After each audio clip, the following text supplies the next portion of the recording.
I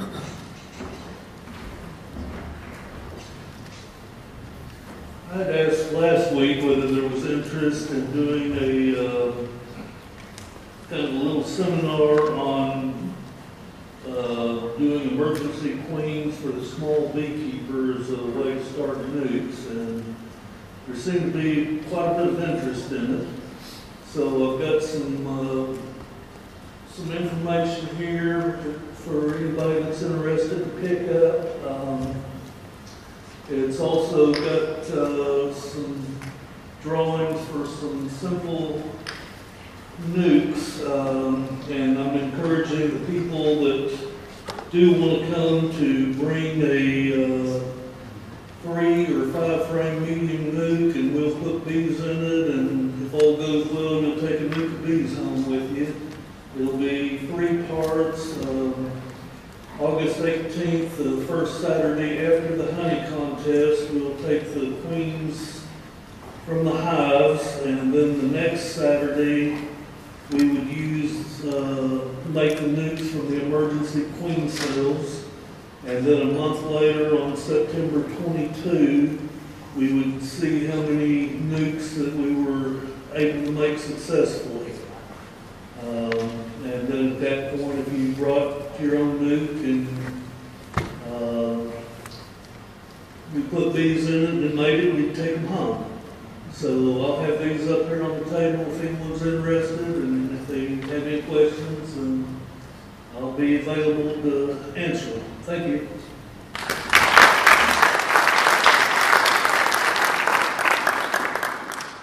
Hey, Sean, I got a question. Sure. How many times have you been stung? It's in the thousands. All right, next up we have another scholarship student, Kyle Johnson. Everyone give him a big hand.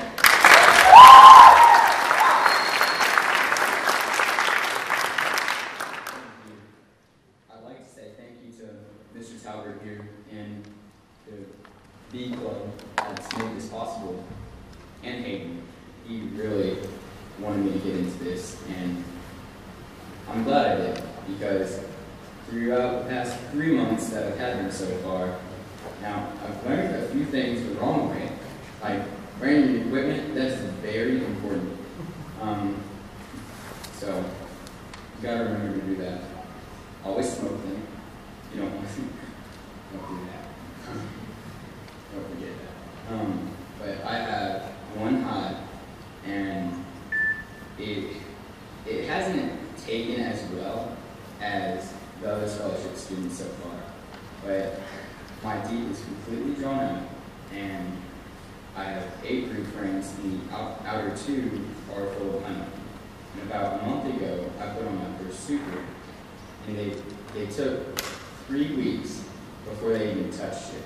I sprayed it with sugar water on Shannon's suggestion, and that didn't really help. And so that started worrying me at first, but I let it go, and then I checked it yesterday, and they had started to develop it. And so I was very pleased to see that. Now, what type of frames foundation you got? they are wax. They are plastic. Yes. Any other questions? Yeah. So, Do you have the queen excluder on or off? No, I have it off. And so that's why I was a little worried, because they should have drawn that out way faster than they have. But every bees are different. so what was the reason for not feeding them during that time? You were looking for them to pull wax, you weren't bringing nectar in. What was your thinking there? I have been feeding them 2 to 1 sugars, except for this last week or so I was on. But they were taking that pretty well, but they weren't taking that sugar water and putting it up. They just kept leaving it down. And so I stopped feeding them that, and they started developing the super on their own without me feeding them. So since it's already in the honey flow as it is, I wasn't sure if I should continue to feed them or just let them do their own thing at this moment. The type of feed. A quart. You're feeding them a quart at what frequency? They take that in about a day at 2 to 1.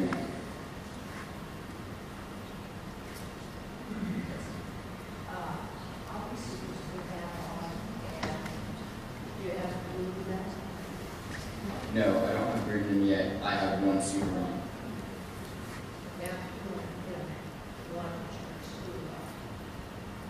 I wasn't going to put the excluder on probably until next year, because if they draw that one up, they're going to be less likely to draw it up as fast if you put the excluder on, because they'll look up and say, oh no.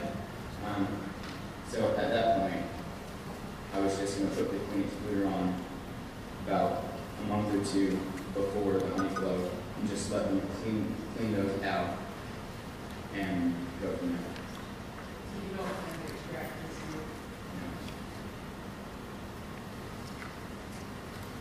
Anybody else? Has your food been laying well, or?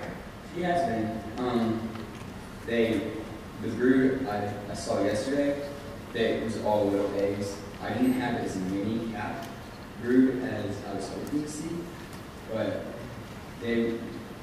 from what I saw, she has been doing very well. Do you live out in the country, or do you live in the city? I live in somewhat in between. I don't live in a subdivision, no. I just live in the community. So it might be due to low population of flowers? No, personally, we have 3 acres, and that's about the average property. But have you driven around this or even walked the property to see what foods versus flower products? We have like the milkweed and stuff. And so, then on top of that, there's sunflowers in the back pasture. There's a lot of Good bit. And so, they're doing pretty well. I keep that complete.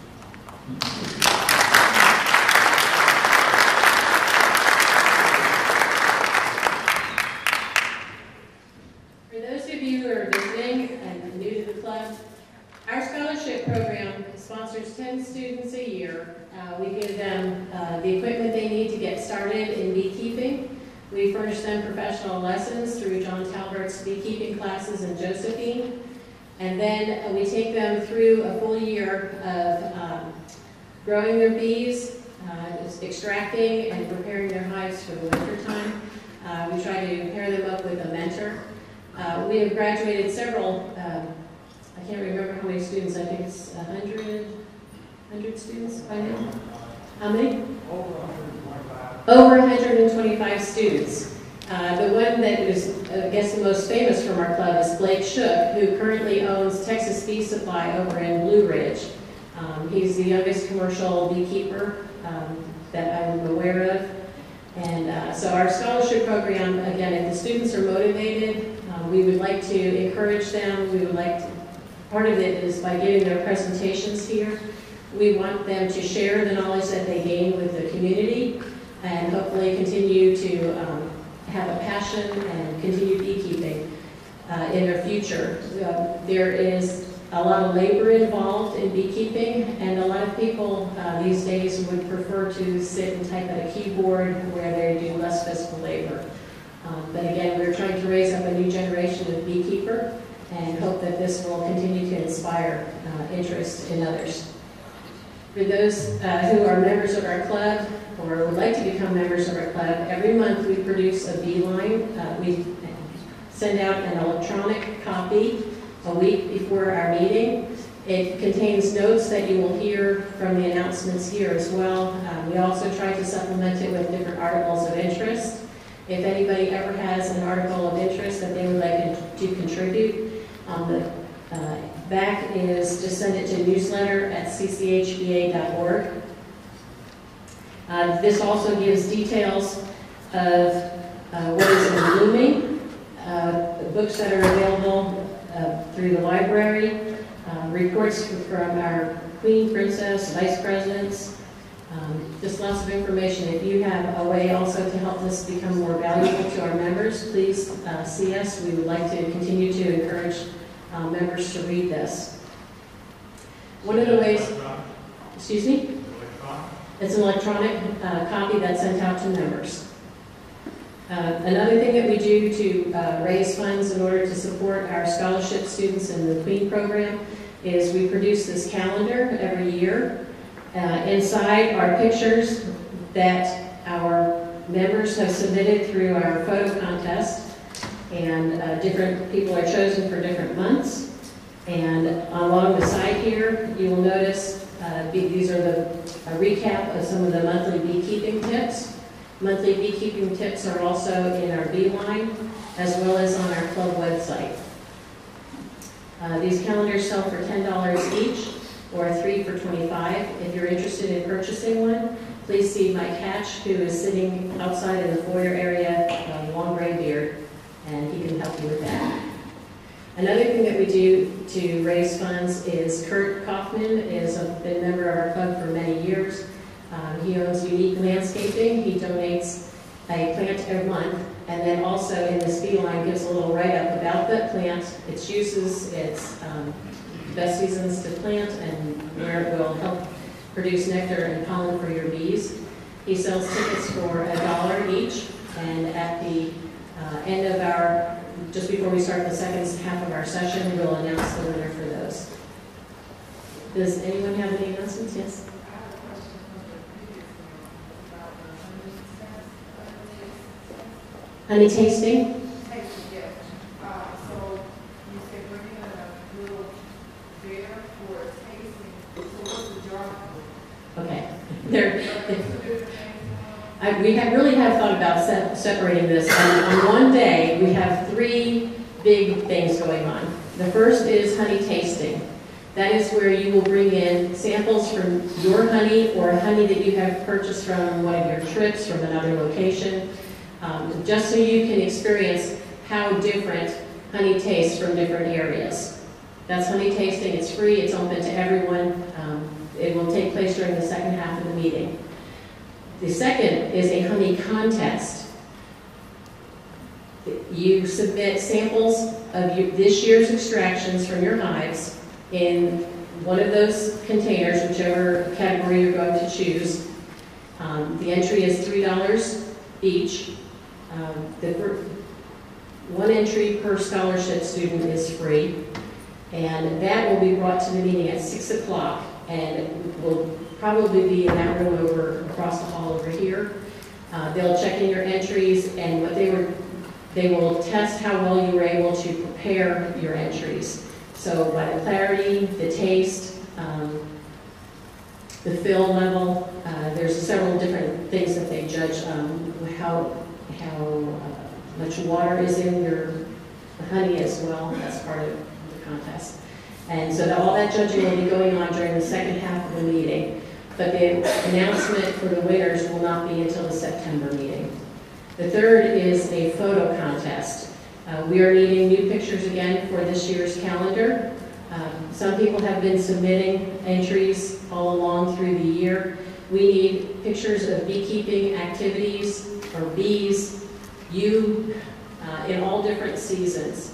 And again, you will bring those entries, either submit them online through Yahoo groups or bring them to the club during the August meeting, and those will be judged by a special team. Tom? Yeah, don't bring them to the club. You gotta submit them. You gotta email me.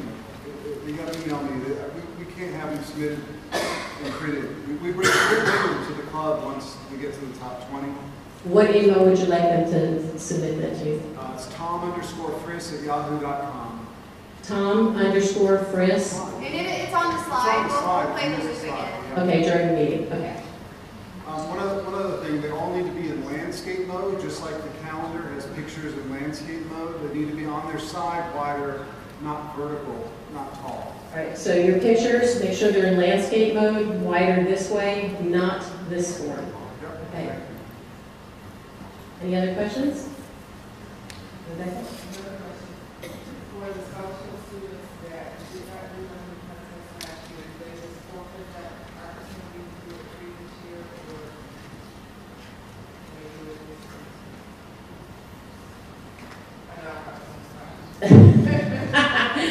I know I don't know.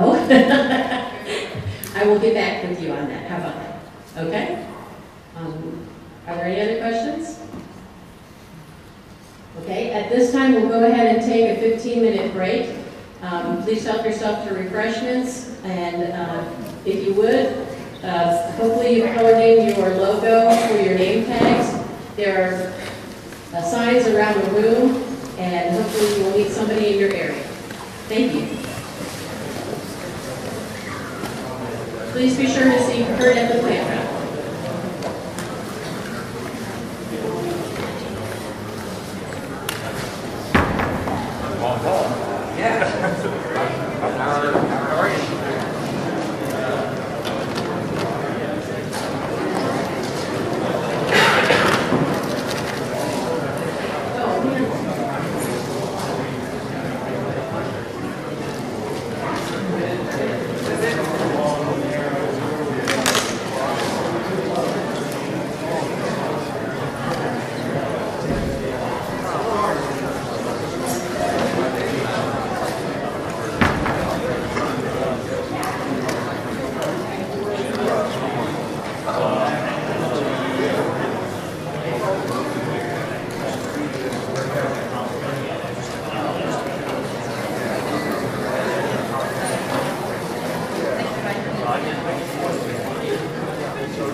fell out of it.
Good evening. We're going to go ahead and start the second half of our meeting.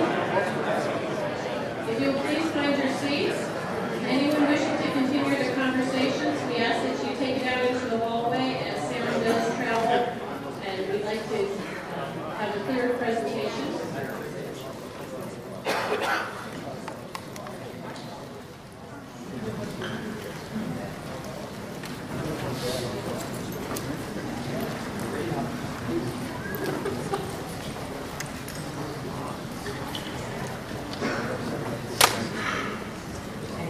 We're going to go ahead.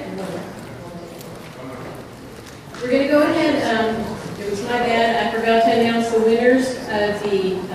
Y'all got little white tickets when you picked up your name tags. So we have a little drawing. The door prizes are over here. If you'll just give a little whoop or something, acknowledgement that your number's been called. Please just, as your number is called, go over to the table and pick up your door prize of your choosing. We'll go for the white tickets first. I'm going to call out the last three digits. 724. 724. 731. Yes. 718. Is there a 718? 695. Yes. Was that a whoop for 695 or 718? Okay. 693. All right. 747. All right. Good deal. Kurt won something. 686. Yeah. All right. 687. 687. 707. No. Okay. 763. Woo! All right. Good deal. And we also have a drawing for the planter in the back. Blue coupon ticket. 1470710.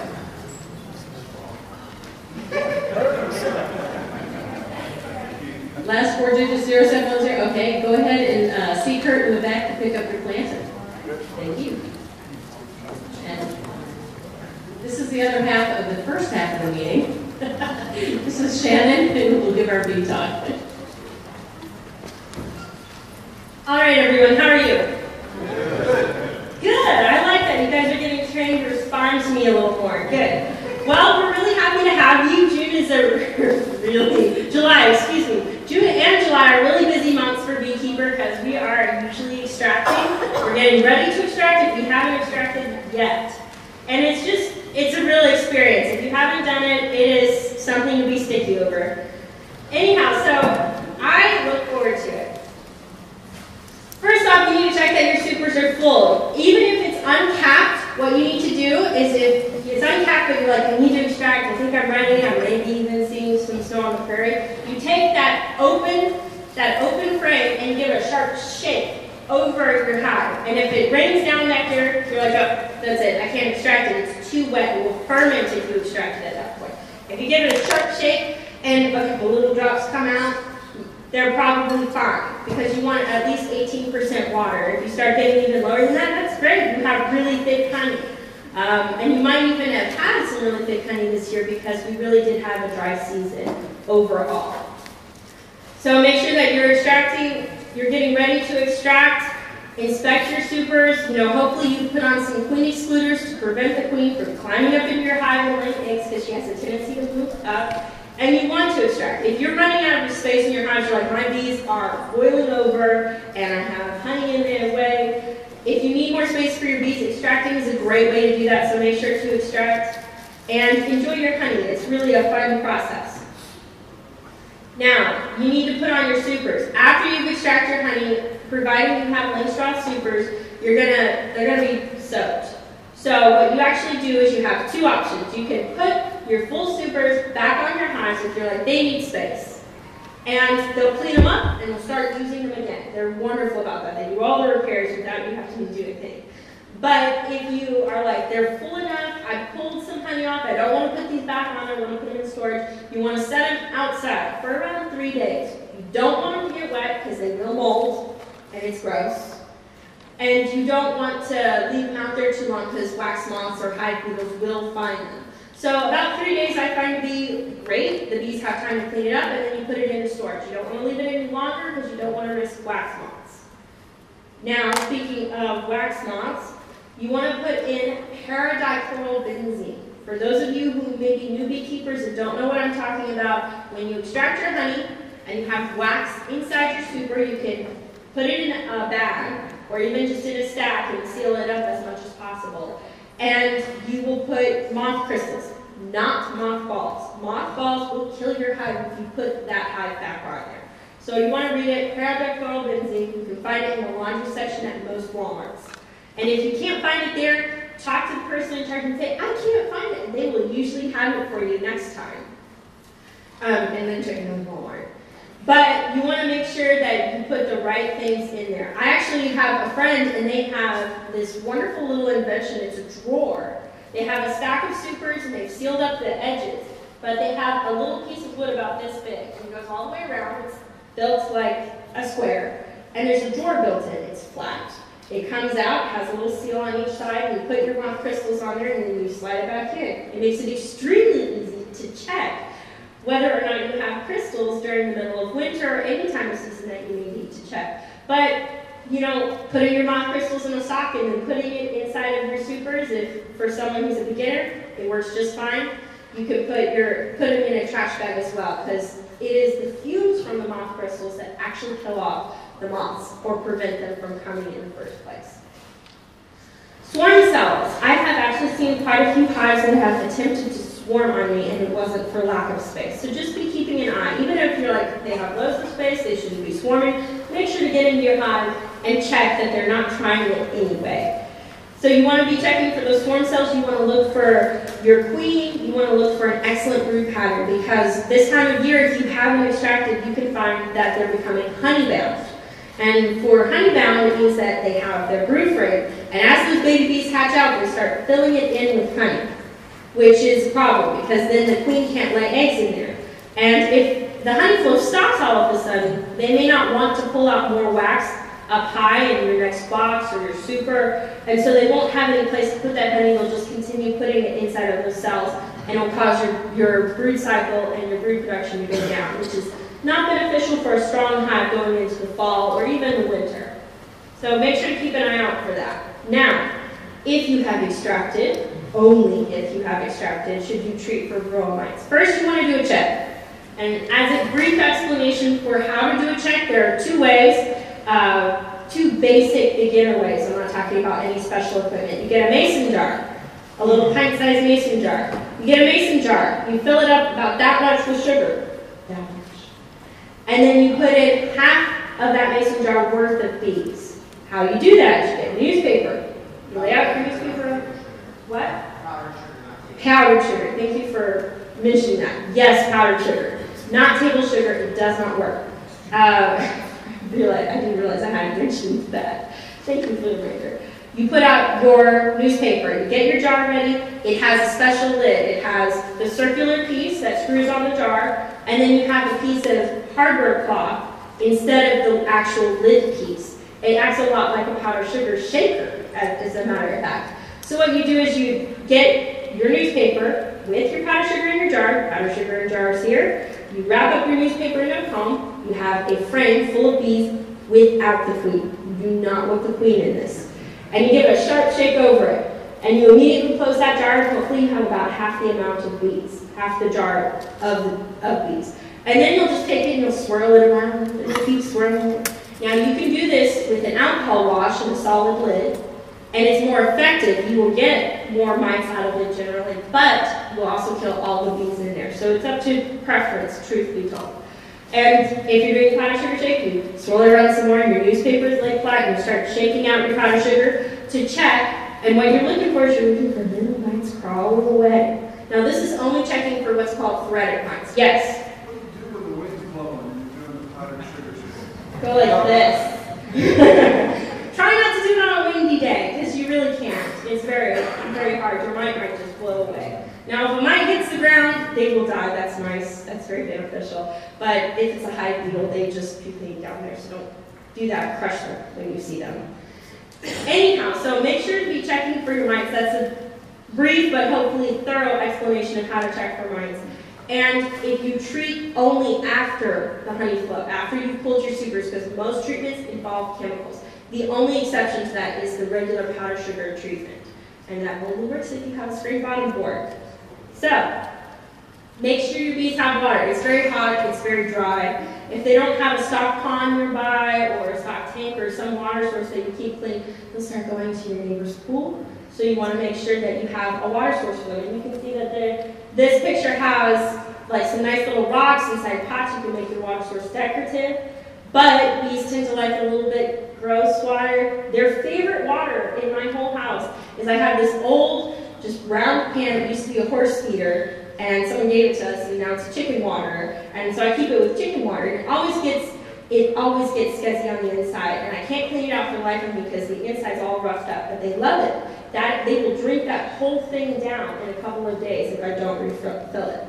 Because it grows algae and looks gross, but they love it. So bees will go for dirty water. Oftentimes like a little drip underneath your faucet hose might be very beneficial for them. So if you already have a leak, make use of that. Flowers. We have limited flowers. We kind of had a short honey flow, in my opinion. I would say we had maybe a mediocre honey flow to me. Not everyone will have that experience. Some people had great honey flow, some people didn't. It's different wherever you live. But right now, a lot of the stuff has stopped blooming because we don't have enough rain. I had a little rain where I was at today, but it was only enough to make the grass green for about 2 days, and then it's all gone. So, you will be seeing things like crepe myrtles, wonderful for pollen, and wonderful, but not great for nectar. They don't get a lot of nectar off of these plants. Sunflowers are wonderful for both. And then you'll notice the little one in the corner with the green border. That one's a new one I noticed. This one's not frog fruit, it's bog fruit. It's a member of the lantana family, and I've been seeing it grow alongside ponds. And so it starts at the pond top, and as your pond starts to recede, it starts crawling down towards it. And because it's near a water source, it continues to bloom, and I've been seeing the bees all over it. So you want to keep an eye on what your bees are going to. They may not be going to the traditional flowers. They may be going to pond weeds. That you're like, there's a flower on that? Because that flower is actually only about the size of my middle finger's nail. So it's a very tiny flower. It's a close-up picture. And then, of course, the only one I haven't talked about, snow on the prairie. If you're seeing it near your hives and you haven't extracted, taste your honey.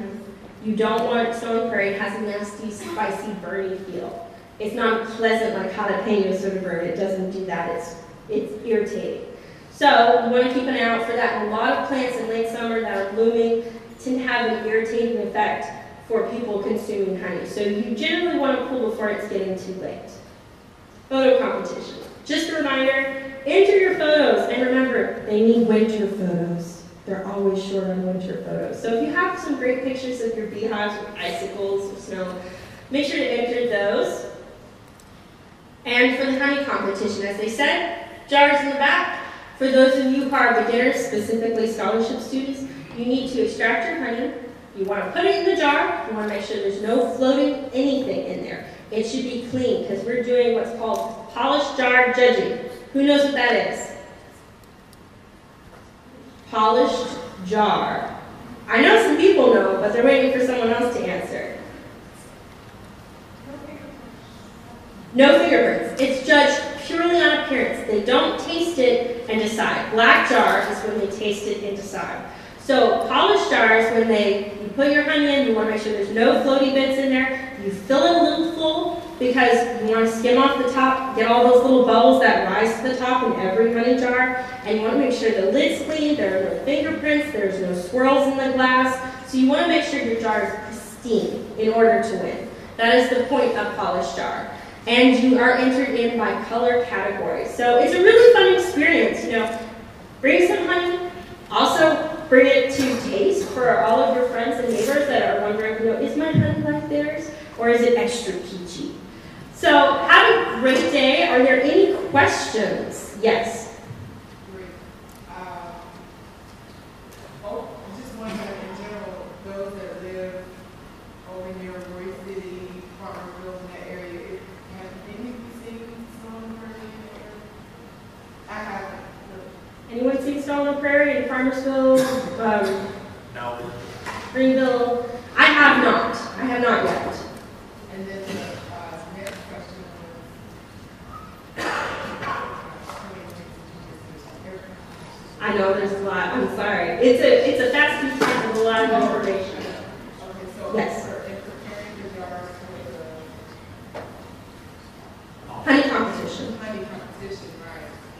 How far in advance do you need to fill that jar to give it time for the bowls and the whatever else is in there to rise and then clear all that off and prepare?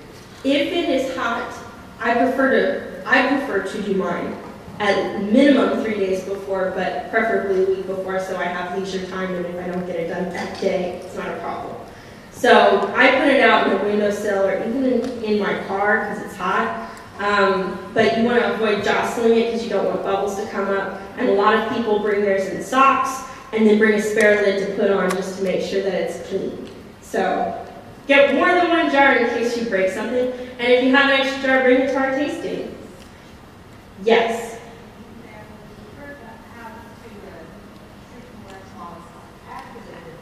Mm-hmm. That's what the paradicloyl-benzene is. It's only a prevention. It doesn't treat after they're there. After they're there, you've got a problem.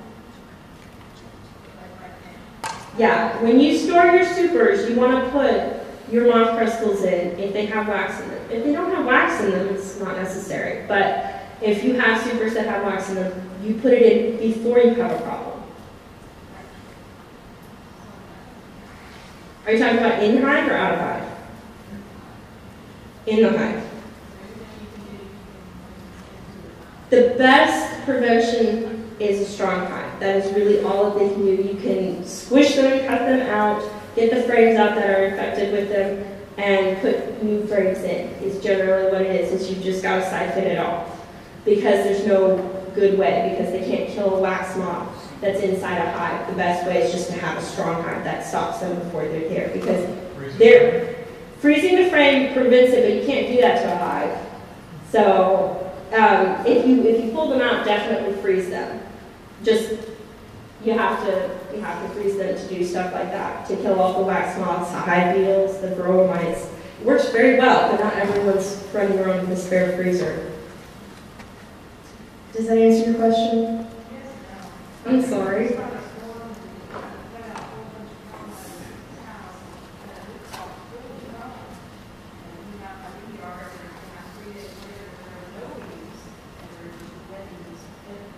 Burn it.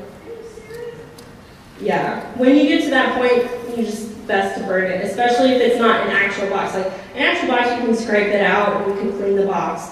Frames, not so much. But if you have like a swarm that you caught and it's wax, I would burn it. So it doesn't get into any of your other hives. But that's my personal preference. In the end, you're the beekeeper. Decide. It does. They probably didn't stay. They didn't want to stay. Swarms are very difficult to keep staying, especially this time of year. They're very antsy. You're better off early spring if you want to try to keep a swarm. Any other questions? Yes. After you extract and you put your UC sticker out in the community area, does it not get destroyed? Because sometimes I'll put something out there to be robbed and they just destroy it. They'll chew up all of the wax flakes that are heading out there, but they don't usually destroy it, and if you don't leave it too long, they don't keep messing it up. So like I said, 3 days, and you're usually okay. They'll chew some of it off, because if there's a flake of wax sticking out, they don't like that.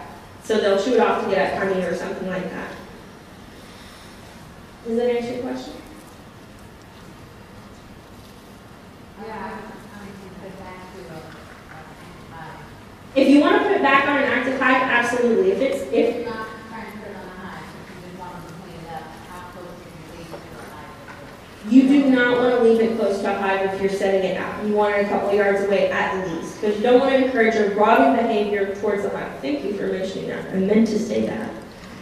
The 6 to 12 feet away is pretty good, don't mind that. I mean, as far as you can, but at least 6 to 12 feet. I generally set mine. My hives are 1 acre away, and my empty supers that they're robbing out are another acre. So that's me, though. Not everyone has that option.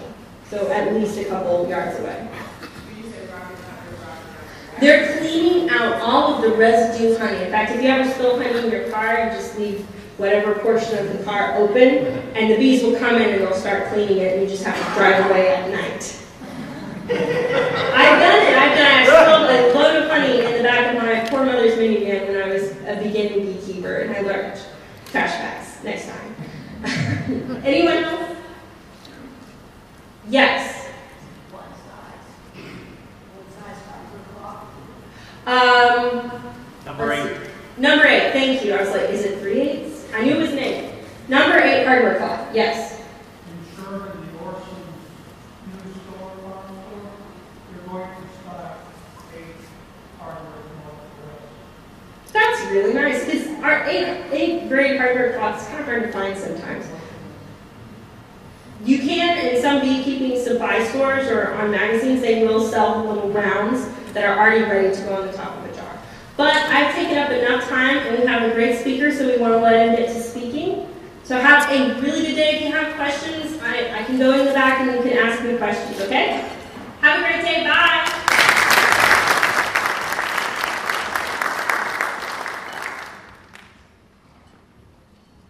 Thank you, Shannon.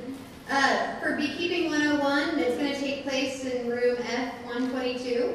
So if that's something you're interested in, you can go ahead and break off and do that now. And then without further ado, I want to take the opportunity to introduce our guest speaker. We have Dennis Marquardt here today with us from TxDOT. He's the Director of Vegetation, and he's going to be speaking on pollinators. And any questions you guys have, we'll have time for that as we move forward. So if we can, let's welcome Dennis.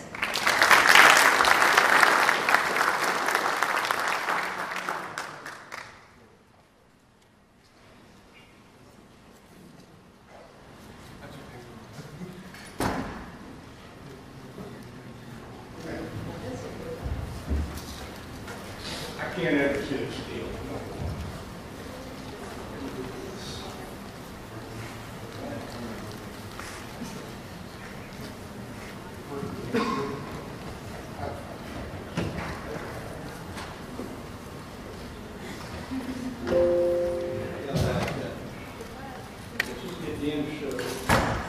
You know what? I'm really better just to talk without even myself. All right, y'all hear me now? Yeah. I guess I'll have to walk and push the button, but I can't do that. It's beyond my capability. My name is Dennis Marquardt. I've been with TxDOT for 30 years now. I'm the Director of Vegetation Management Section. And I really want y'all to ask me anything today. I'm going to tell you exactly what TxDOT does, what our program is.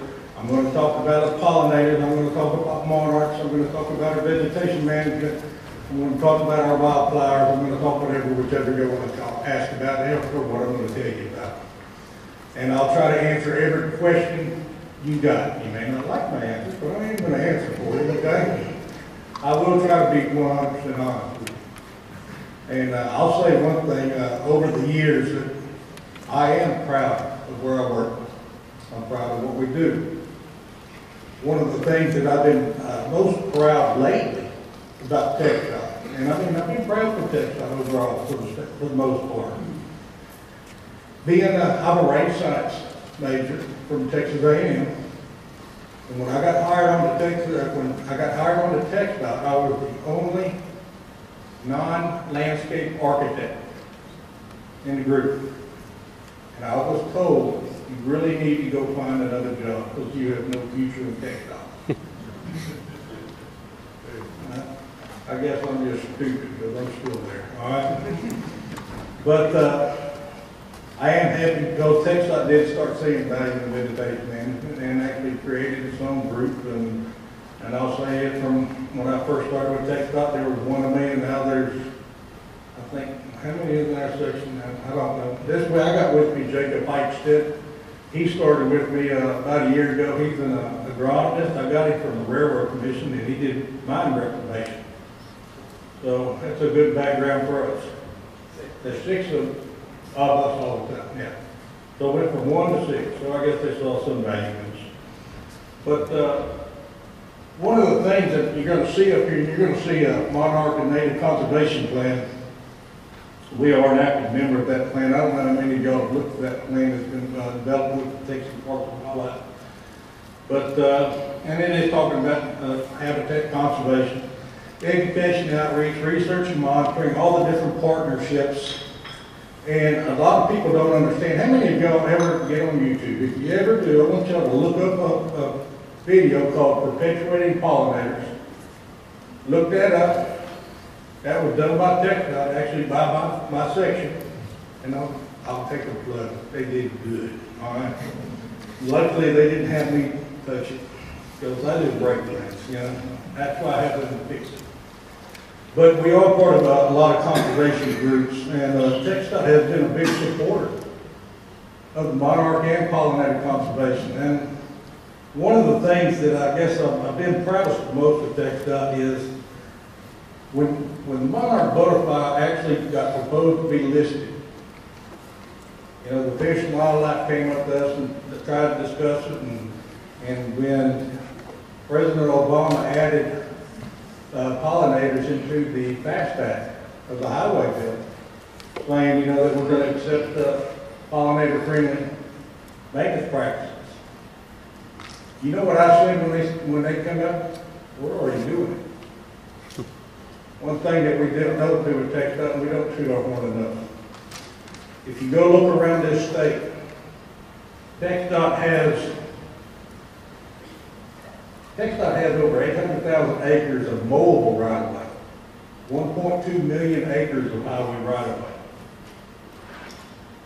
I think they said we're the biggest land manager in the state. I never looked at it that way because I just looked at Dallas District, Fort Worth District, Ferris District. I grit my teeth on this one's not doing well. I need to work more over here. We need to work there. But we've got 800,000 acres of mobile right-of-way. And you start thinking about how much habitat we provide out there. I had somebody from the Parks and Wildlife contact me last week, and they're talking about how much wildlife habitat we have on the right-of-way. And I told the man point blank, we provide more wildlife habitat than any one of your state parks. And he looked at me like I was absolutely crazy. Why would you think that? On any given stretch of roadway across this whole state, we got part of it that's mowed, part of it's not mowed.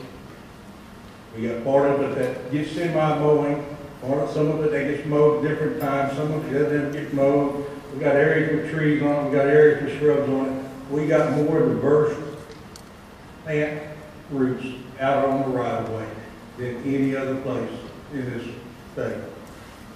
Why? Because we hit a big state. Every strip of it's got a road on it, doesn't it? And even on that roadway, how much of that land is cut and filled? How much of it's native soils? So when you think of it from that standpoint, we've got such a diverse right of way out there, we keep such a diversity of wildlife also. I have a lot of people ask me, isn't it wildlife on the highway bad? How many of y'all think that? Come on, you gotta say that. Come on, everybody thinks wildlife in the right of way is bad. Everybody thinks of the deer when you think of wildlife, right? I'm at a beekeepers group. I'm not here talking about deer. When y'all think of wildlife, what do y'all think of? Turkeys. Turkeys. You don't believe it or not? We got a ton of turkeys that nest on our right of way. You know why that is? Because the pasteurization of it is overgrazed and the best cover is on the highway right of way. We got pheasants nesting on the highway right of way. How many insects are on the highway right of way? Okay, and then I'm going to hear the old grand saying, you don't need them bugs out there because they're just going to get hit by the cars, right? How many of y'all heard that? How many of y'all think that? Yeah, we all think that, right? Got to clean my windshield. Do you think if I kept that highway house the side of the road, bare dirt, we would hit less bugs? They still got to cross that highway, don't they? And they don't follow those deer crossing signs like those deer walks in. Not really bad. I guess my point is they're going to be out there. Us providing that habitat out there. I have a lot of people that when you talk about how do we provide that habitat, you realize in all of our rural rights of way, we only mow our rights of way 2 times a year. Think about that. Only 2 times we cut the grass. And believe it or not, it's still safe enough to drive down the highway. I won't argue sometimes up here. I've seen them. I'll get on Dallas about mowing with Johnson grass because they got some Johnson grass issues up here, but we'll talk about that. But when you think about statewide, we cut the right of way 2 times a year. That ain't a whole lot of times, is it? So when it comes to providing pollinator habitat out there, you know why I have slides? Because they keep me on point sometimes. When it comes to providing pollinator habitat, when I first got hired on the tech stop, I worked with Lady Bird Johnson quite a bit, believe it or not. That's how long ago I worked there, and we did a lot of different wildflower seeding. It's funny, you can toss out pollinators, you can toss out wildflowers, they're pretty close to the same thing, are they not? And when it comes to managing our right-of-ways, when I'm managing roadsides, everybody says you need more pollinators. What are they trying to tell me? That's fine, I'll get more wildflowers, right? You go look on the right-of-way. When the first thing when the monarch got brought up, one of the things that they always said, we need to plant milkweed, which is, by the way, a great bee plant. How many of y'all ever stopped and looked on the side of the road how much milkweed we have on the side of the road? They said for a good monarch population, we need 5 milkweed per acre. TxDOT currently has over 100. Fish and Wildlife is using our right-of-way to train their biologists because of the plant diversity in the right-of-way, and by having all those species on the right-of-way. So one of the good things about having those wildflowers is it saves TxDOT tons of money. Do you know that? How does the flowers save TxDOT money? That's fine. Hey, first of all, we don't have to mow, right? It's easy to sit there and say, can't mow, we got wildflowers out there. Can't mow. But is that true? We say we can't mow until the wildflowers have set seed. When does that happen? Generally, for the most part, for us. June? First part of June, somewhere up in there. Have y'all ever noticed when we start mowing our right-of-ways? One thing I do want y'all to do, be active, ask me questions, all right? Be honest. If you got a concern, ask me. Because I know y'all do, because I get the phone calls, all right? Roads, US 75, FM's on up. Everything's up county road. So, foreign marked roads, US highways, state highways, interstates, we do not do toll roads. That's, it's on the entity. And we believe that too. We try to stay away from it. Yes, ma'am, yes. What about fires? Fires is a concern all the time. And a lot of people, a misconception on fires is everybody says people are tossing a cigarette and starts the fire, right? How many of y'all said that? Come on, raise your hand. Well, I have to. But you know, it is mufflers, especially these diesels now that recycle. You know how hot those things, those catalytic converters get now? Bearings on boat trailers. Well, how many people don't repack bearings on boat trailers? All right, hot bearings, people dragging chains, people leaving the gate down on the trailers, throwing sparks on the highway. That actually causes more fires than anything. Yes, they're a pain. Yes, they are concerned, and yes, they are a very big problem for us in the panhandle when they start going. And when that happens, one other job duty that we get a lot is I also do emergency operations. When the big fires start going up in the panhandle, we'll usually break out and we will blade the highways off, use those as the fire breaks. But yeah, one of the best ways for us to prevent that fire is by performing that mowing operation, usually about that 1st of June when things start drying out, all that cool season, all your ryegrass, all your cool rescue grasses, all your cool season species start dying off for the summertime. Then we go out there and we mow all that off. Number one, that decreases your fire load capacity for people pulling over, especially on that first 15 to 30 feet. We keep that cleared off, it cuts the fire tremendously. Come wintertime, you know, when we get winter fires, most of the time there's not a whole lot that stops it. You know, if there's dry matter, it's not going to stop a whole lot of that. I think we had another, but you had a question. You raised your hand 3 times. Yeah. Do you count dandelions as wildfires? Because most people count them as weeds along with clover, even though that they're some of the most beneficial flowers you can find. To be honest, they're good for the apple. They have major health benefits and everyone wants them. Well, I didn't hear all that because I'm half deaf. All I heard is something about the flowers and the clover being beneficial, and I'm going, yes, I agree with you, but I didn't hear any more than that. Dandelions.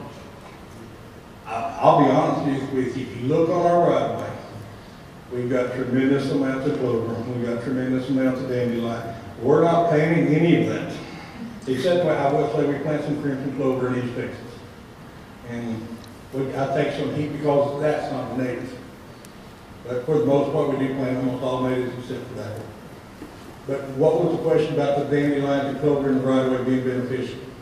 Most people want to kill them, and people complain. I've heard people complaining about the size of roads. Those are ugly because they have dandelions. But they don't know that those are some of the most beneficial plants on the Oh, well, if you look on the side of the road from a beneficial plant standpoint, that's just not all of them. I mean, that's just a drop in the bucket when you look statewide of all the beneficial plants that are on the roadside. Another great thing that TxDOT told me to do the other day, and how many of y'all ever heard of a project called the Green Ribbon Project? Nobody? Green Ribbon Project. This is a project that they put into the highway rider one time, and it said basically that 1/10, no, 1/2 of 1% of construction funds for an area in non-attainment will be used to plant trees. And they did put in plants. And I heard that when it first came out, and I'm going, hot dog, man, I'm going to plant me some flowers, I'm going to plant me this, I'm going to work on some erosion projects. And then they come back and they say, oh, no, this is for all tree planting on it. So if you ever look around Dallas, and you'll see all the trees being planted, and a lot of them are just stacked in there. A lot of that's going to the Green Ribbon funds. Well, it's gotten to the point where we're starting to cut down more trees than we're planting, because they're getting so big and plentiful that they asked me to see if we can use them to plant pollinators. And I said, heck yeah, let me look at this. So I looked at them and they said, well, Dennis, how much do you want? I said, well, how much are you going to give me? And they go, how about $1 million to start with? I said, okay, that's a good start. Well, crap, nobody gave me $1 million in my life to go plant flowers, you know? So I'm going to grab every penny of it they give me. And the way they're talking, that we're going to continue buying actually a couple $1 million worth of pollinator plants every year and planting them in the right way. And so that actually came out of my administration for me pounding wildflowers in that guy for, I guess, for 30 years. He's heard me pound on it, and he finally broke down and just said, actually, he was my boss for a while, and he asked me one time, said, what can I do for you? I said, buy me flowers. He said, how much you want? I said, how much you got? And he's never stopped since from funding our wildflower efforts. And we do plant a lot. Yes, sir. Is Ladybird's roadway stuff how they can do what you're doing? She brought national attention to it. Our wildflower program actually started in 1937 from a memo that said, do not mow the right-of-ways until the wildflowers are set seed. And I'll be honest with you, it's not changed. In my whole career, they told me that the day I started, and it's been that way even today. And he probably heard me say that way too many times, but one of these days it'll go good in our heads, you know. So she brought the national attention though. And yeah, it brought in a lot of extra seeding, a lot of extra opportunity. But for the most part on the side of the road, that program started in 1937. Blue bonds. All of that has always been, you know, when people say, well, are you going to seed y'all seed all those plants? There's no way. First of all, who could afford it? How many of y'all ever priced buying wildflowers? All right? How many acres you going to buy this year? That many, huh? You know, last year, I'm pretty proud to say that we planted about 4,500 acres in wildflower last year. Now remember that cost? It ain't no different cost to the state. So it's a pretty expensive operation if you're going to dedicate it to that. And if they're willing to give me now $1 million a year, I don't know if the seed industry can put up with that much seed. Because there's not much out there. Each year I have a hard enough time trying to order seed for what we're trying to get. Where do you source your seed? Usually we get it out of like Turner Seed Company, Douglas King, Bammert, you know, Wildflower Seed, Native American Seed, whoever will get on that bid. But for the most part, we get to see what's on the market first, you know, haven't been able to buy wildflower bluebonnet for several years now. And then if you can't afford it. You know, I think they're talking about this next year having some, they're wanting $35 an acre, $35 a pound. With 20 pounds per acre, that kind of kills your budget pretty quick. You'd be saying, let me see some of that glory again, all right? Give me some of that stuff that'll grow on a wet rock, you know? There's always some glory and coreopsis you can buy pretty cheap. Yes, ma'am. Now, do you have to prep this land by, like, they normally say? I would love to say, yeah, sure you do that, but then you can be out there tearing up what we got. But for the most part, we're going to be out there doing broadcast seeding method. Whether it's going to be hydro-seeded or whether it be a broadcast feeder, we'll have the guys go in there and mow it best they can. You know, and that's one thing. When it comes to our mowing operation, when it comes in the spring of the year, we tell them to mow it at a height of 7 inches. In the fall of the year, we tell them 7 inches, but in reality, I can go to 5 inches. You know why? Because it just opens up that canopy on that grass and we get better establishment when we do seeding on top of it too. Yes, ma'am.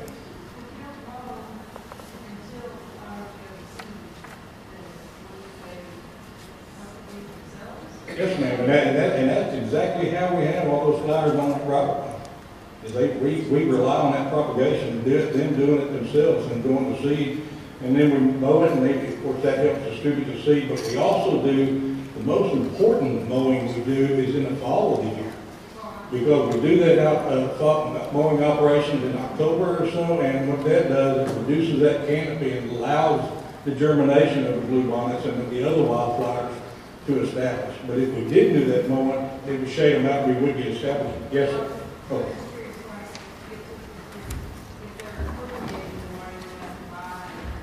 Well, ma'am, there's always a place that we need more flowers out.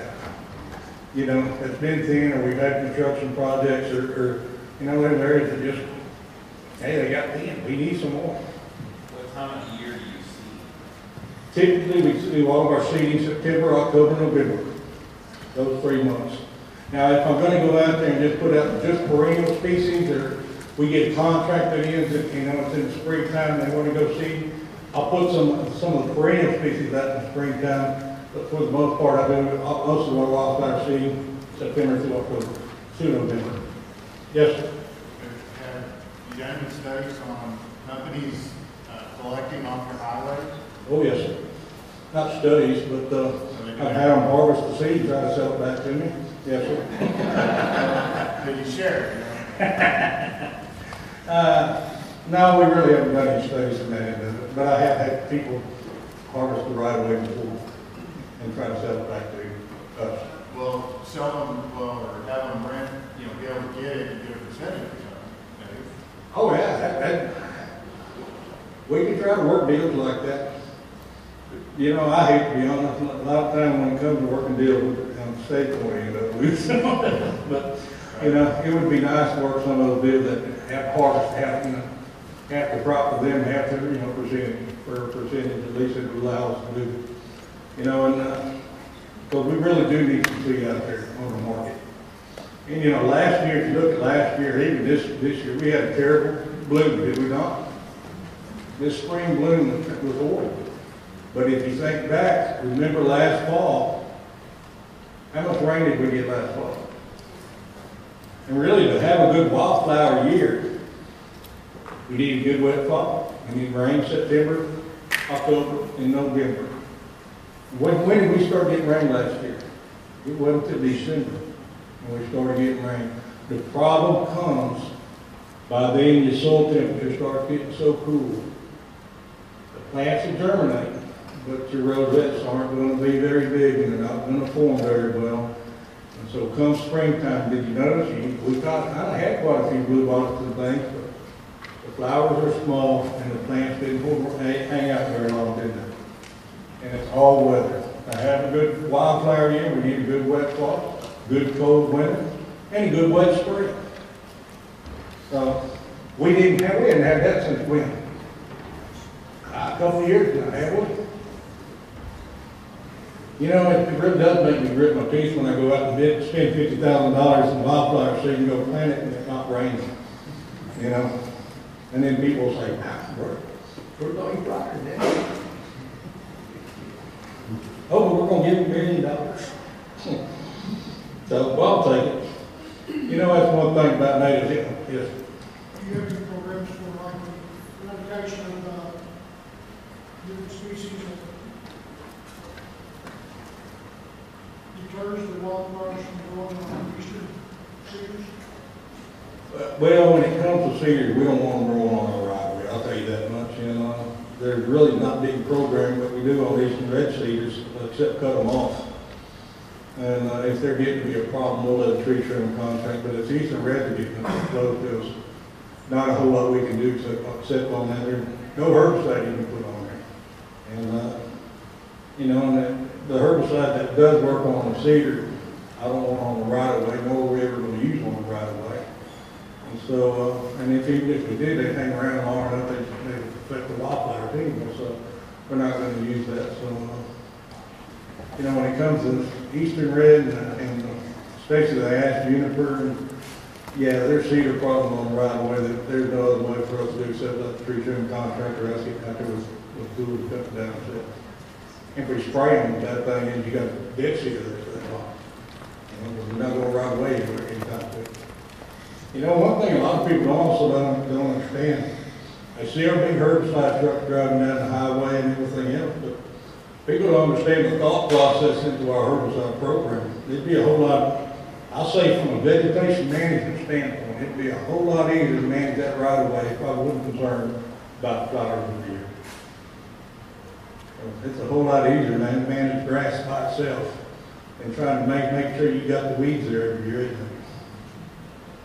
Now, it cuts down on your spray program, what chemicals you can spray.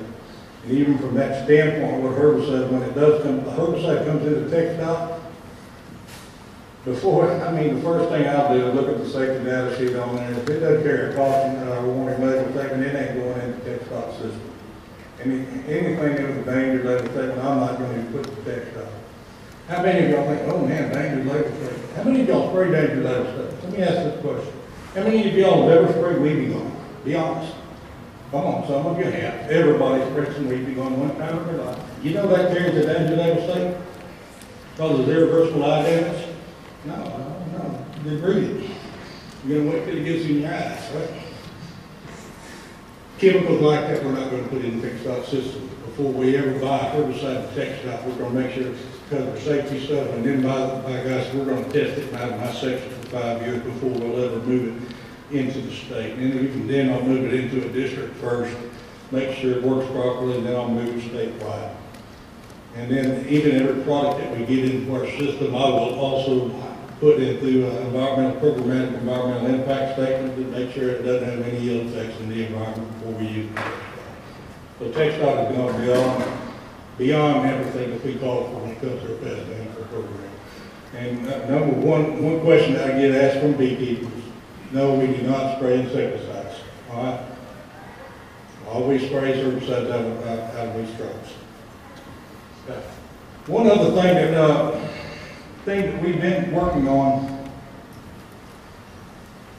see, I told you I don't use this thing very often, is going in and redoing some of our rest areas. You know, we made some pollinator way stations, and we work with U.S. Fish and Wildlife Service, Native Plant Association, and we've actually went in and made some monarch way stations and pollinator way stations at 4 of our rest areas along I-35. One thing that I-35 has been deemed the Monarch Expressway. You know, they brought that up, and I said, gosh, pick any other road but that. I mean, what worst highway in the world can you think about putting butterflies on, or talking butterflies, you know? It's the busiest road in this state. But one of the things that we have done is we signed a memorandum of agreement with 6 other states that we're going to do monarch or pollinator friendly maintenance activities when it comes to how we maintain the roadsides. And we signed that agreement with all states along the I-35 corridor. We've gone in and done some way station plantings in the Hill County and Bell County rest area, and even down in the LaSalle County rest area. And we're going to be doing them, right now we've got over 80 highway rest areas. How many of y'all stopped at some of our newer rest areas? Like them? You know how much one of them costs?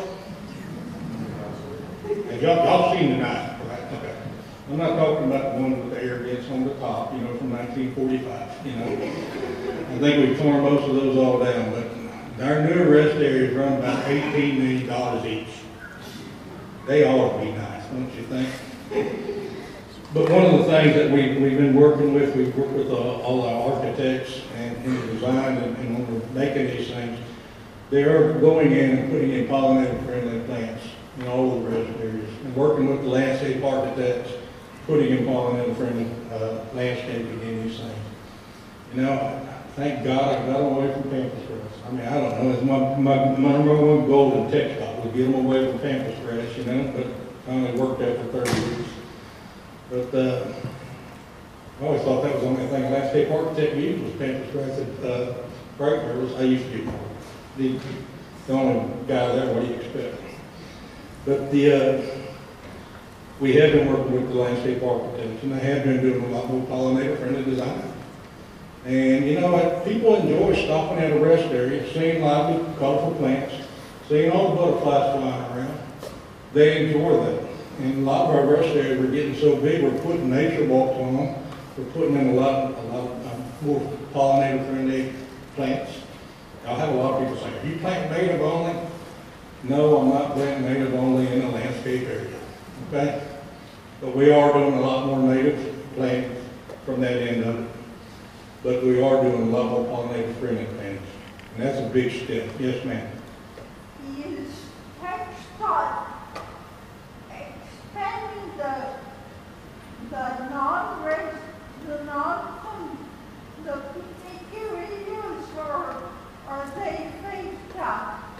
Yes, ma'am, for the most part, most picnic areas are being phased out. And the reason why was just so expensive to maintain and not that many people are using. And so, we look at the use and how much use was being used on just the picnic areas. I'm not talking about the rest areas. The rest areas are where bathrooms are. Picnic areas are just picnic tables and a garbage can. And really what we found is most people are just using them for dump sites, dumping all their trash there, and it just got to be more expense than worth it, and we were closing down a lot of those picnic areas. We'd rather invest more money into the rest areas where people can stop and use the bathroom, and we can maintain those areas a lot better. So. But we have been working with all these other agencies. One thing I did want to talk about, though, is we've been working with many non-government organizations, even with other state agencies. Everybody's looking at TxDOT being the land folks, and they want to partner up with us. And we're working up, like I said, we got 80 rest areas. Some of these things, we got 30, 40 acres at a site. And so we've been working up plans on converting a lot of these into large pollinator areas. And, working with, that's a great place to work with organizations at. Native Plant Association, Gulf Coast Prairie Association. They got another one, Texan by Nature, that we're going to be starting to work with, and we're going to be working at a lot of these rest areas and putting in pollinator gardens and pollinator. I hate to say pollinated gardens. I'm not a big fan of a pollinator garden because it's too small. I want a pollinator planting where we're going in there with 10, 15 acres at a time and doing some work. And one of the good things that I like to see with this $1 million that we're getting each year, and a couple $1 million, is we're not going to do pollinator planting. We're going to expand that tremendously. And one thing, Fish and Wildlife Service talked to me a while back. They said, Dennis, how many acres of your 800,000 acres do you want pollinator plants? I said 800,000 acres of pollinator plants. That's what I want. But if you go out there and look, we're pretty dang close. About the only place that we really have is these high urban areas, such as Dallas and Fort Worth. But you get outside of these cities and look how much you look on that right away, how many pollinator plants we have out there. One of the big things that we push is not just always thinking of the wildfire program, is we also set up these non-mow areas that we don't mow. We don't mow that right away. Why? Because we also get fall acre plants in there. How much goldenrod do you ever see on the side of the road every year? How valuable is that goldenrod? In a lot of places, when it comes to monarch conservation, that goldenrod in the fall and that Maximilian sunflower and the gay feathers, how valuable is that in the fall of the year? It's a lot more valuable than a lot of times that spring is on the milkweed. Because they're finding out that monarchs don't use that milkweed very much in the spring. They're barely not that good of a pollinator to see. These are a better pollinator for it. So, I guess I'll get back on track. Yeah, I already talked about our rest areas. We do a lot of educating. Well, some of the things that we also do are traveling information. How many of y'all ever stopped at Travel Information Center? Yes, sir. What's your criteria for what's a pollinator plant and what's not? What's a pollinator plant? Whatever I can buy commercially that'll bloom. Yeah, when it comes down to it, native grasses are awesome pollinators in their own right in some instances. So, even though most grasses are wind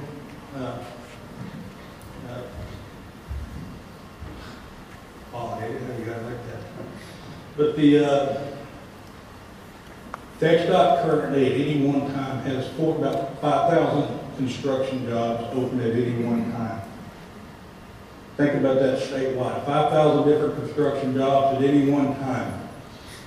One thing that we get to do is we do write all the seating specifications for the highway department.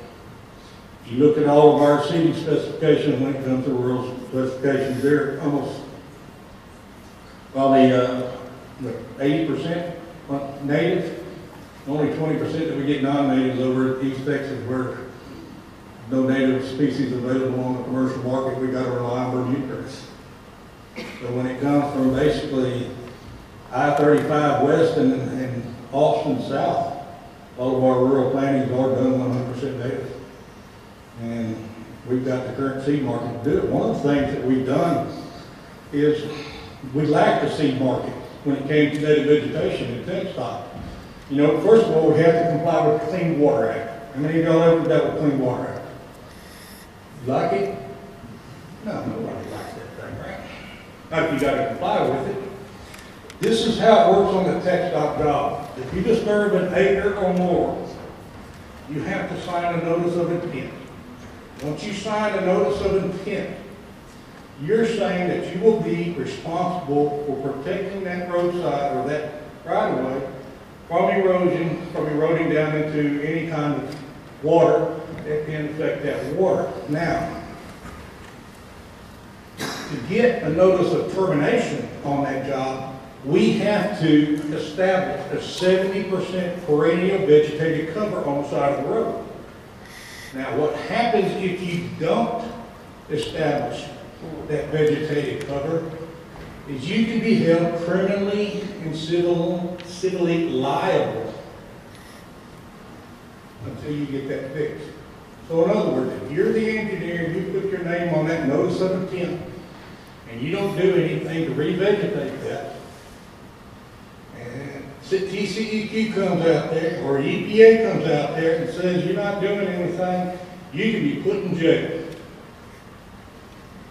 So then we come back and a lot of people will come up and say, you know, you really need to plant natives. And they say, well, the new natives will take 2-3 years to establish. Now, if you were that engineer with your name on that notice of intent, would you say, give me some Bermuda grass that'll go on a wreck rock if I just put some water to it? Or would you say, give me some natives that gives me 2 to 3 years? And during that time frame, I could be put in jail or fined. It's not rocket science here, folks, right? So there was a definite need for natives out there, but also natives that grew. So we started a project called the South Texas Natives Project, where we had people go out and collect native plants, bring it into the greenhouses, see if it was a commercially viable plant. And then at that plant, if we found that it would, if they found, not we, because I'm just funding it, but if we found that it was a commercially viable plant, they would move that seed into greenhouses, get the production up, move it up the row crop, get the production up, and then move it to a commercial grower, and then that commercial grower would put it into his production fields. And then our main thing is that commercial production field has to have a market. So one of the biggest things on this project that we did on this native plant project was getting landowner buy-in. Adjacent landowners, large landowners in South Texas, utility companies. You know, you think of how everybody sees the highway right away when it gets tore up. How many of y'all even think about how many pipelines and how many acres get tore up when they put in a pipeline installation? You don't ever think about it because you don't see it. We get trouble because everybody sees us. We mess up, everybody let us know. But on a pipeline, if they're going through a lot of these ranches, the ranchers are saying, give me natives only. When you look in South Texas, tell me, is a pasture full of buffalo grass worth more, or is a pasture with natives in it worth more? If you're in South Texas, that pasture with natives. Why? I can put cows out there still, but I can get more quail. I can get more deer. I can get bird watching. You know bird watching? Have anybody ever been down to Harlingen in the wintertime and seen how many bird watchers are in Harlingen? It's unbelievable. Every hotel is full of people jumping in the vans with cameras everywhere. I got a friend of mine that owns a ranch down there. He gets more money off of bird watching than he gets off of cows. He says he gets $100 a person from bird watchers. And he says, it's cash, Dennis. But they see the value of that biodiversity out there rather than just having that solid buffalo grass field. And so we're starting to get landowners buying in there, yeah, we need these natives too. So that South Texas project actually bloomed and did very well. It did so well we moved it out to Central and West Texas. And that's done so well, It's changed up all of our seeding specs from all of our rural seeding, and that's where we put in all native vegetation. And it's moved to a lot more of East Texas now is where we're putting our concentration on, trying to get some natives to be grown out in there. But one of the things that we're also doing, we're not just putting grass seeding when we do these construction projects, we're also putting pollinators in there with it. So these guys aren't just going out there just planting grass alone to get these notes of intent. I want them to also think having those other broadleaf species in there to create that biodiversity. Yes, sir. You are going to keep Johnson grass under control. If there is any way to stop Johnson grass growing, you just let me know, all right? I tell you what, to be honest with you, if we get guys that actually spray it right, we use a product called Outrider on it. It's a very good, safe product. The problem is most of our guys don't even see. We were talking about that on the way in your house. Just need to understand when to spray and when not to. Because if they could get in there and spray right after the wildflowers blooming before the Johnson grass gets big and before the bulb cycle, let's take all that Johnson grass out. It's a very good herbicide. It works very well, very safe chemical. Really it's called Outrider herbicide. One of the things I like about it is it's for the most part only selected to Johnson grass and nutgrass. Between both of them, I'm happy to get rid of both of them. Is that commercially available? Yeah. And believe it or not, when it comes to our herbicide program, we don't use any restricted use herbicides. Anything that we use, anybody else can use. But all of our operators are licensed and trained. I mean, Texas has got 1,400 licensed applicators across the state. And we train every one of them every year. So. When do you apply? After you cut the wildfire time? Yes. Well, usually when I try to make that application on Johnson grass, it's going to be late spring. And a lot of times our application where we got our Johnson grass, we don't have any wildfires. But I want to get that Johnson grass before it gets in the seed head stage. You know, I think what time is it? I don't want to be dragging. Y'all can ask me any kind of silly question you want. Speaking of that word, right? Have you thought about planting a lot of maroon flowers around Austin? I have been accused of planting some maroon bluebonnet at the Capitol. Only 90%. They're $85 a pound, by the way. All right. Not that I price them lately or anything. So yes, I might know a little bit about it. Yes, sir. On the groups of people that have gotten in on growing the wildflowers as you talked about the stages of getting it into production. Yes. So is there any big groups or areas that we could talk to about setting up colonies in those areas that we might not know about? Would they be interested in something like that from a beekeeper's point of view? And then we're also helping them also the colony. You know, yeah, I'd be very willing to look at it. Because, I mean, where they're located around the state and something like that. You know, one of the things that we're doing right now for East Texas and Northeast Texas and actually parts of North Texas is trying to find species. They're out right now just hunting down species to see what we can get in commercial production from a seed standpoint. So, yeah, I mean, if there's anything to work out, we'd be happy to talk. I don't want to go any longer. I don't want to take anybody else's time. I thank you all very much. If y'all have any questions, feel free to ask. Thank you.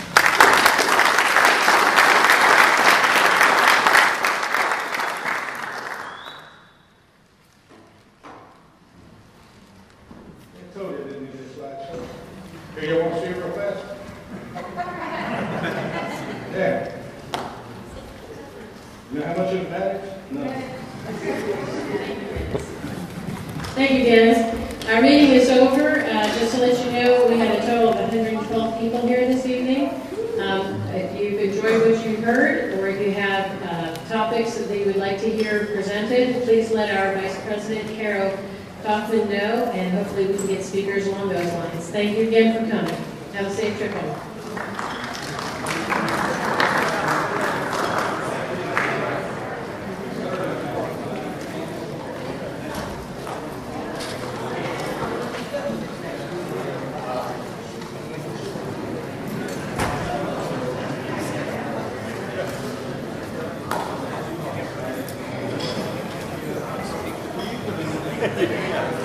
Yeah.